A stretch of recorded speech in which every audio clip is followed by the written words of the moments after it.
Assalamualaikum. My name is Ashraf Sadim Khan. My father name is Aslam Khan. My teacher name is Firoz Khan sir. My school name is Sufa Nagar Parishad Urdu School Akot. इकाई में 5 जमा 3 5 7 8 7 जमा 4 8 9 10 11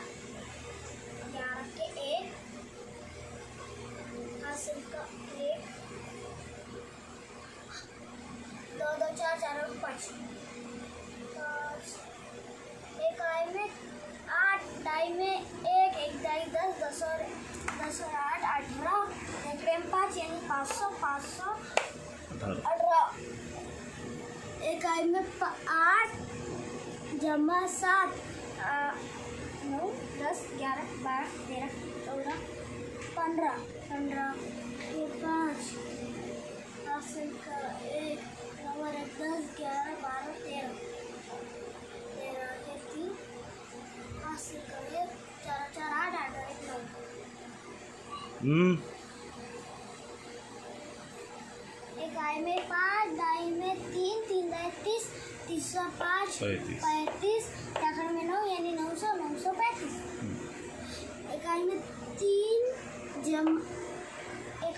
8 जमा 5 और बाद 9 10 11 12 13 हासिल का 1 7 का 9 10 11 12 12 के 2 हासिल का 1 3 और 2 5 5 और 1 6 इकाई में 3 इकाई में 2 2 20 20 और 3 23 दाखिल में 6 यानी 600 623 इकाई में 3 जमा 9 10 11 12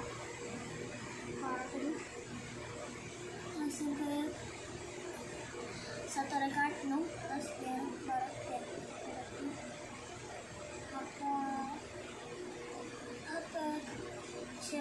13 8 9 इकाई में 2 डाई में 3 3 डाई 30 2 32 सेकंड 9 यानी 932